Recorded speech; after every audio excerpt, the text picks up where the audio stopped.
हे दोस्तों, how are you. स्वागत है आप सभी का आपके अपने चैनल फिजिक्स मेल में। मैं हूं रवि सर और आज दोस्तों हम पढ़ने वाले हैं वेन्स डिस्प्लेसमेंट लॉ। तो उससे पहले मैं आपको एक छोटी सी बात बताता हूं। दो साइंटिस्ट थे जिन्होंने एक्सपेरिमेंट किए ब्लैक बॉडी पे। अब ये ब्लैक बॉडी क्या होती है दोस्तों, तो मैंने पिछले वीडियो में आपको बताया था ब्लैक बॉडी वो बॉडी होती है जो उस पे जो रेडिएशन गिरते हैं उन रेडिएशन को सब रेडिएशंस को क्या करती है, एब्जॉर्ब कर लेती है। तो ब्लैक बॉडी सारे रेडिएशंस को एब्जॉर्ब कर सकती है, कर लेती है। जैसे कि लैम्प ब्लैक हो गया, चारकोल हो गया, ये क्या है, ये सारे ब्लैक बॉडीज है। क्यों? क्योंकि वो सारे रेडिएशन एब्जॉर्ब कर लेते हैं और वो कुछ भी रिफ्लेक्ट नहीं करते, इसलिए आपको दिखता नहीं है। तो आपको क्या दिखता है, ब्लैक दिखता है वो। जैसे कि चारकोल, उसने क्या कर लिया, उस पे जो फॉल कर रहे हैं सारे रेडिएशन, सारा जो लाइट है वो क्या कर लिया, उसने एब्जॉर्ब कर लिया। तो कोई भी लाइट रिफ्लेक्ट करने के लिए नहीं है, यानी आपको वो दिखेगा नहीं। तो कोई भी बॉडी क्या करती है, जो कलर रिफ्लेक्ट करती है वही आपको दिखता है। जैसे कि ग्रीन लीव्स है, तो ग्रीन लीव्स ग्रीन कलर को रिफ्लेक्ट कर रहे हैं, बाकी सारे कलर्स को उसने एब्जॉर्ब कर लिया, ग्रीन को रिफ्लेक्ट कर दिया, इसलिए आपको वो ग्रीन कलर की दिख रही है बॉडी। तो ये ब्लैक बॉडीज क्या करते हैं, वो सारे रेडिएशन को एब्जॉर्ब कर लेते हैं, है ना। तो इनका एब्जॉर्प्शन कैसा है, मैक्सिमम। तो लैम्प ब्लैक की बात करेंगे तो लैम्प ब्लैक अप्रोक्सीमेटली उसके ऊपर गिरने वाले 98% रेडिएशन को एब्जॉर्ब कर लेता है, इसलिए वो near to perfect black body है। तो आपको समझ में आ गया होगा कि ब्लैक बॉडी क्या होती है।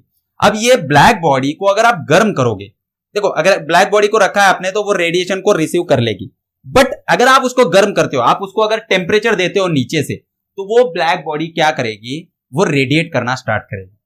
रेडिएट करना स्टार्ट करेगी, रेडिएट करेगी यानी आपको पता है कि वो क्या होगी, वो चमकने लगेगी, है ना।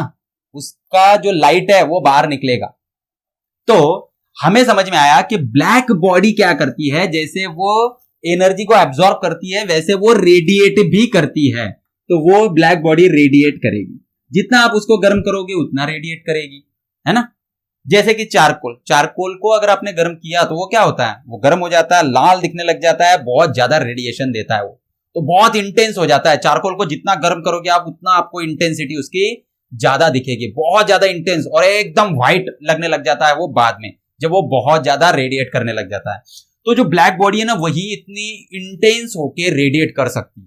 क्यों? क्योंकि वो उतना एब्जॉर्ब कर सकते हैं। जो जितना ज्यादा एब्जॉर्ब कर सकता है, इसका मतलब वो उतना ही ज्यादा रेडिएट भी कर सकता है।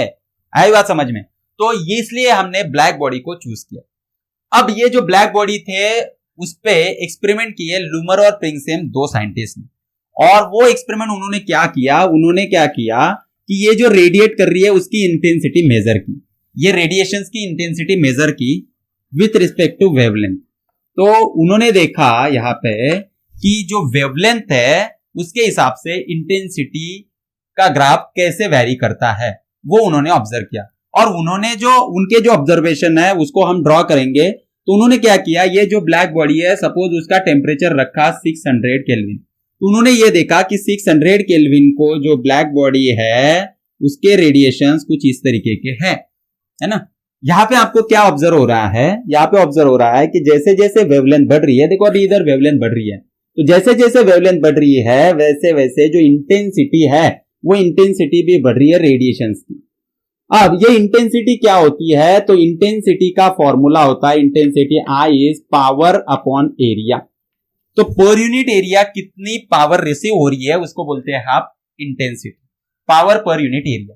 या तो फिर आप दूसरे लैंग्वेज में इसको बोल सकते हो, देखो पावर यानी एनर्जी अपॉन टाइम, तो आप बोल सकते हो energy upon area into time, है ना। Energy per unit area per unit time, इसी को बोलते हो आप इंटेंसिटी। तो ये इंटेंसिटी का जब वेवलेंथ से ग्राफ निकाला तो उन्होंने ये देखा कि जैसे जैसे वेवलेंथ बढ़ रही है वैसे वैसे इंटेंसिटी भी बढ़ रही है, जैसे जैसे वेवलेंथ बढ़ रही है इंटेंसिटी बढ़ रही है। अब ऐसी एक वेवलेंथ है जिसको हम लैम्बडा मैक्स बोलेंगे, ऐसी एक वेवलेंथ है कि जहां पे इंटेंसिटी मैक्सिमम है। अब आपने इसको लैम्बडा मैक्स बोला है, इसका मतलब ये मैक्सिमम वेवलेंथ नहीं है, क्योंकि ये देखो ये अभी इसके लिए वेवलेंथ ज्यादा बड़ी है इससे, है ना। यहाँ पे वेवलेंथ छोटी है, यहाँ पे कैसी वेवलेंथ बड़ी है, यानी ये जो वेवलेंथ है ये मैक्सिमम वेवलेंथ नहीं है, यानी ज्यादा वेवलेंथ नहीं है, लेकिन फिर भी हमने लैम्बडा मैक्स लिखा। लैम्बडा मैक्स क्यों? क्योंकि यहाँ पे इंटेंसिटी मैक्सिमम है। तो लैम्बडा मैक्स का मतलब मैक्सिमम वेवलेंथ नहीं होता, उसका मतलब होता है wavelength eight which intensity is maximum. Lambda max is a wavelength eight which intensity of radiation is maximum.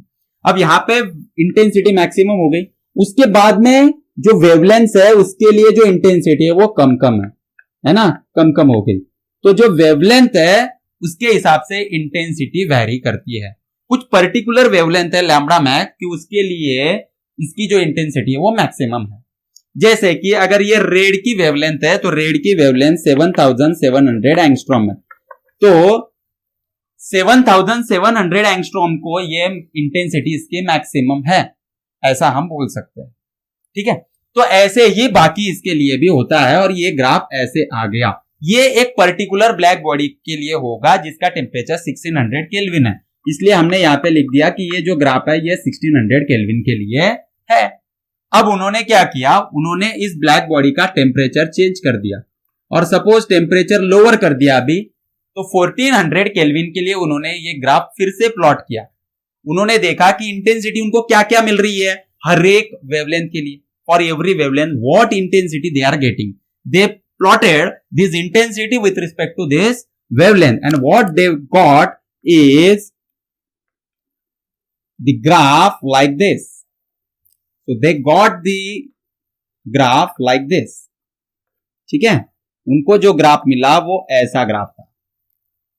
अब उन्होंने क्या किया, they lower the temperature again to the 1200 and they find out that the graph is like this। They again decrease this temperature and what they got is graph like this। So after getting this they have concluded some points। उन्होंने क्या किया, जो कुछ points थे उसको conclude किया, यहां से उन्होंने समझा कुछ पॉइंट्स को। तो वो पॉइंट्स क्या थे, तो देखो हमें क्या दिख रहा है यहाँ पे, हमें ये दिख रहा है कि जैसे जैसे टेम्परेचर कम होते जा रहा है, देखो ये किसके लिए है 1400 केल्विन के लिए, ये 1200 केल्विन के लिए और ये 1000 केल्विन के लिए। तो देखो जैसे जैसे टेम्परेचर कम हो रहा है वैसे वैसे ये जो लैम्बडा मैक्स है, देखो ये ग्राफ के लिए लैम्बडा मैक्स ये है ना, इसको मैं लैम्बडा मैक्स 1 बोल देता हूं, इसको लैम्बडा मैक्स 2 बोल देता हूं।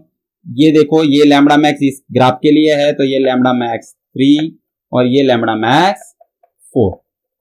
तो जैसे जैसे टेम्परेचर डिक्रीज हो रहा है, देखो जैसे जैसे टेम्परेचर डिक्रीज हो रहा है वैसे वैसे लैम्बडा की जो वैल्यू है वो क्या हो रही है, बढ़ रही है। देखो तो पहले लैम्बडा मैक्स यहां पे था, फिर लैम्बडा मैक्स इधर शिफ्ट हुआ, फिर इधर शिफ्ट हुआ, फिर इधर शिफ्ट हुआ।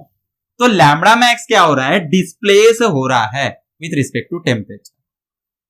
तो वेन ने क्या किया, ये सारा एक्सपेरिमेंट तो लूमर और प्रिंगसेम ने किया था, लेकिन वेन्स ने ऑब्जर्वेशंस लिए। उसने ये देखा कि यहाँ पे जो वेवलेंथ है, मैक्सिमम की जो वेवलेंथ है वो क्या हो रही है, वो शिफ्ट हो रही है, डिस्प्लेस हो रही है। इसलिए उसने जो लॉ बनाया उसको बोला गया वेन्स डिस्प्लेसमेंट लॉ। तो यहां पे क्या दिख रहा है, जैसे टेम्परेचर घट रहा है वैसे लैम्बडा मैक्स की जो वैल्यू है वो बढ़ रही है, means they are inversely proportional. तो उसने बोल दिया कि lambda max is inversely proportional to temperature of the black body. तो ब्लैक बॉडी का जो टेम्परेचर है उसके इनवर्सली प्रोपोर्शनल उसकी मैक्सिमा की जो वेवलेंथ है वो होती है। ये वेवलेंथ मैक्सिमम नहीं है, ये मैक्सिमा की वेवलेंथ है, यानी वहां पे इंटेंसिटी क्या होती है, मैक्सिमम होती है, वो इनवर्सली प्रोपोर्शनल है। बस ये प्रोपोर्शनलिटी आप हटाओ तो आपको मिलेगा lambda max is equal to B by T, where B is the proportionality constant. अब अगर मैं इसको यहां पे लिख दू, सॉल्व कर दू, तो ये आएगा B is equal to lambda max into T, ये कांस्टेंट आएगा। तो ये जो बी कांस्टेंट है इसका यूनिट क्या आएगा, इसका यूनिट आएगा, देखो लैम्बडा है यानी वेवलेंथ, वेवलेंथ मीटर में मेजर करते हैं और टेम्परेचर को केल्विन में मेजर करते हैं। तो उन्होंने जब बी की वैल्यू फाइंड आउट की तो बी की वैल्यू थी 2.898 इंटू 10⁻³ मीटर केल्विन। तो ये वैल्यू दोस्तों उनको क्या हो गई, ये वैल्यू मिल गई। ओके, यहां पे एक बात याद रखो कि ये जो मीटर है, ये मीटर कई बार बच्चे क्या करते हैं, इसको मिली केल्विन पढ़ लेते हैं, तो ये मिली केल्विन है, ये क्या है, ये मीटर केल्विन है। और ये जो कांस्टेंट है इसको आपको याद रखना है, इसको बोलते हैं वेन्स कांस्टेंट। इसको क्या बोलेंगे? Veins constant. तो ये है आपका वेन्स डिस्प्लेसमेंट लॉ। आ गया आपको समझ में? मुझे लगता है बहुत ही आसान है, ये समझ में आ गया होगा आपको। तो चलो अभी इस पे बेस जो न्यूमेरिकल है उसको सॉल्व करते हैं। पहला जो न्यूमेरिकल है वो नीट एग्जाम में आया था, मुझे लगता है 2016 या 15 में आया है ना? तो ये एग्जाम्पल क्या है उसको सॉल्व करते हैं। तो चलो ले लो एग्जाम्पल। एग्जाम्पल है अ black body is at a temperature of 5760। तो एक ब्लैक बॉडी थी जिसका टेम्परेचर 5760 केल्विन था।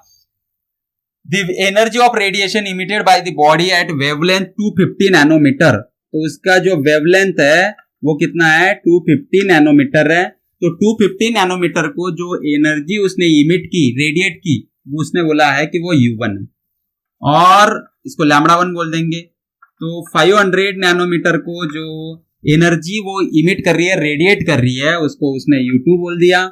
और 1000 नैनोमीटर को जो एनर्जी वो इमिट करी है उसको U3 बोल दिया। और आपको दिए हैं 4 ऑप्शन। पहला ऑप्शन दिया है कि भाई U1 जो है वो U2 से ग्रेटर है। दूसरा ऑप्शन दिया है U2 is greater than U1, and तीसरा ऑप्शन दिया है U1 is equal to 0, and fourth option is U2 is equal to 0। ये 4 ऑप्शन दिए। देखो ब्लैक बॉडी का जो टेम्परेचर है वो 5760 केल्विन आपको दिया है। ओके, तो ये नीट में आया हुआ एग्जाम्पल है, चलो उसको सॉल्व करते हैं। चलो अब देखो, आपको दिया 4 ऑप्शन में से एक ऑप्शन चूज करना है। तो आपको टेम्परेचर दिया है, तो आप क्या करोगे? पहले लैम्बडा मैक्स की वैल्यू निकाल लोगे। तो लैम्बडा की वैल्यू निकाल लो। लैम्बडा की वैल्यू होगी B/T। बी क्या दिया है? 2.898 इंटू 10⁻³ मीटर केल्विन, ये हमें पता है बी की वैल्यू। और टी दिया है आपको 5760 केल्विन। तो इसको अगर आप सॉल्व करते हो तो सॉल्व करने के बाद आपको जो वैल्यू मिलती है वो वैल्यू है, अगर नैनोमीटर में चाहिए तो वो 500 नैनोमीटर इतना आता है। अगर आप इसको सॉल्व करते हो, करके देखना, करने के बाद आपको ये 500 नैनोमीटर आंसर मिलेगा। अब 500 नैनोमीटर इसका आंसर है। इसका मतलब क्या हुआ कि जो वेवलेंथ मैक्सिमा की है वो कितनी है? 500 नैनोमीटर। यानी ये ग्राफ किस तरीके का होगा? तो इसका मतलब ये है कि ये अगर 500 नैनोमीटर है तो 500 नैनोमीटर को जो एनर्जी होगी वो मैक्सिमम होगी। तो वो ग्राफ कुछ इस तरीके से आएगा। ये इंटेंसिटी वर्सेस वेवलेंथ का है। यहाँ पे इंटेंसिटी या तो एनर्जी उसने U बोला है, तो U कहाँ पे मैक्सिमम होगा? 500 नैनोमीटर को। लेकिन 500 नैनोमीटर को जो वेवलेंथ है वो λ2 है और एनर्जी कितनी है? U2 है। यानी ये U2 है, ये U2 है। 250 नैनोमीटर, तो 500 के इधर होगा 250। तो 250 नैनोमीटर को जो भी एनर्जी है उसको बोल देंगे U1, और 1000 नैनोमीटर ऑब्वियसली इधर होगा 1000, क्योंकि ये 500 नैनोमीटर है, तो ये 1000 नैनोमीटर को जो एनर्जी आएगी वो U3 है। अब आपको यहां से क्या दिख रहा है? यहां से दिख रहा है आपको U2 इज ग्रेटर देन, क्योंकि वो मैक्सिमम को है ना, लैम्बडा मैक्स ही निकाला ना हमने, तो U2 is greater than U1, यानी ये। तो second option is the right option. आगे आपको समझ में? ओके। और ये U1 और U2 ये तो 0 हो गए ही नहीं, क्योंकि कुछ ना कुछ तो रेडिएशंस होते ही है बाकी वेवलेंस को भी, इसलिए ये 0 नहीं होंगे। तो ये दोनों रॉन्ग है और this is the right answer. Okay, अब और एक एग्जांपल दिया है जो JEE 2000 में आया हुआ था, उसको पढ़ लेते हैं। JEE 2000 में जो आपको एग्जांपल आया था वो कुछ इस तरीके का था। तो ऐसे 3 ग्राफ आपको दिए हैं, इसको बोला है T1, इसको T3, इसको T2, है ना। तो टेम्परेचर, अलग अलग टेम्परेचर के ग्राफ्स आपको दिए हैं, वेवलेंथ वर्सेस इंटेंसिटी का ग्राफ है, और आपको बोला है इन तीनों के बीच के रिलेशन। तो 4 ऑप्शन आपको दिए हैं, तीनों के बीच का रिलेशन आपको पूछा है, यानी कौन सा ग्रेटर है कौन सा स्मॉलर है ये आपको बताना है। तो सिंपली आपको दिख रहा है कि T is inversely proportional to wavelength होता है, हमें पता है, अभी अभी हमने देखा कि T is inversely proportional to wavelength, यानी जहां पे वेवलेंथ की वैल्यू ज्यादा होगी वहां पे टेम्परेचर कम होगा, है ना। तो टेम्परेचर, इसका मतलब देखो यहाँ पे वेवलेंथ की वैल्यू ज्यादा है, इधर की वैल्यू ज्यादा होगी, ये वैल्यूज कम होगी वेवलेंथ की। तो यहाँ पे वेवलेंथ ज्यादा है, यानी ये वाला जो टेम्परेचर है वो सबसे कम होगा, ठीक है। ये वेवलेंथ कम हो गई, यानी इसका टेम्परेचर क्या है? ज्यादा है। तो T3 ज्यादा है, और यहाँ पे वेवलेंथ और कम हो गई, मैक्सिमम की वेवलेंथ, इसलिए इसका टेम्परेचर और भी कम है। तो ये हो गया उसका रिलेशन। ये JEE 2000 में आया हुआ क्वेश्चन, JEE 2000 में आया हुआ क्वेश्चन, ठीक है। चलो इसको मैं रफ कर देता हूं। अब बड़ा ही इंटरेस्टिंग एक एग्जांपल लेते हैं। सन का टेम्परेचर, अभी इसका इस्तेमाल कहां पे होता है, वेन्स लॉ का इस्तेमाल कहां पे होता है, तो जो दूर के स्टार्स है, जो जिनके पास जाके हम मेजर नहीं कर सकते टेम्परेचर, उनका टेम्परेचर कैसे मेजर करेंगे, तो उसके लिए ये जो वेन्स डिस्प्लेसमेंट लॉ है इसका इस्तेमाल किया जाता है। किस तरह से कैसे हम इसको कर सकते हैं, तो वो मैं आपको बताता हूं। देखो सन का जो टेम्परेचर है वो आपको क्या करना है, मेजर करना है। तो आप क्या करोगे, उसका जो स्पेक्ट्रम है, उसके जो भी रेडिएशंस है, जो भी रेडिएशन हम रिसीव कर रहे हैं, उसमें देखेंगे कि किस रेडिएशन की, किस वेवलेंथ की इंटेंसिटी मैक्सिमम है ना। इंटेंसिटी मीटर्स होते हैं हमारे पास, तो हम किस वेवलेंथ पे उसकी इंटेंसिटी मैक्सिमम है उसको देख लेंगे, मेजर कर लेंगे, तो आपको मिल जाएगा लैम्बडा मैक्स। जब हमने सन के लिए इसको मेजर किया तो इसकी जो वैल्यू थी वो हमें मिली कुछ तो भी 4.75 इंटू 10⁻⁻7, ये उसकी वैल्यू थी मीटर, है ना। तो ये लैम्बडा मैक्स की वैल्यू थी।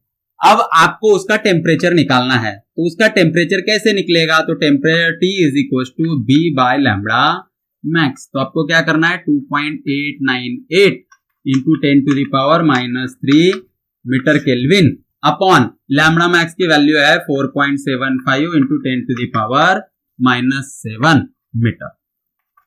तो अगर आप इन दोनों को डिवाइड करते हो तो आपको मिलेगा, ये देखो 10⁻⁻7 ऊपर जाएगा, +7 हो जाएगा, तो ये 2.898 इंटू +7 - 3 10⁻⁴ अपॉन 4.75।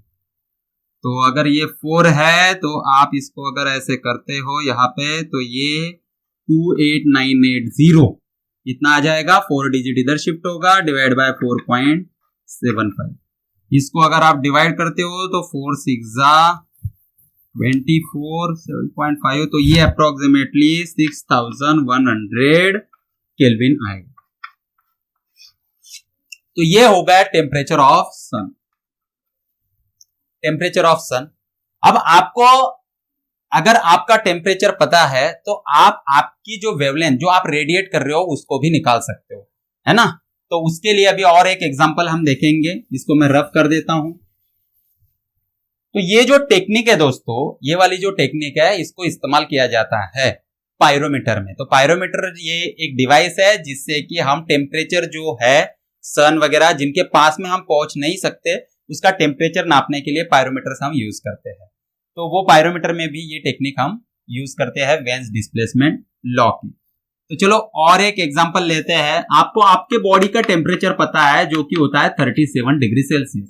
तो आप जो वेवलेंथ रेडिएट कर रहे हो, जैसे कि मैंने पिछले लेक्चर में बताया था कि जिस भी बॉडी के पास टेम्परेचर है वो बॉडी रेडिएट कर सकती है।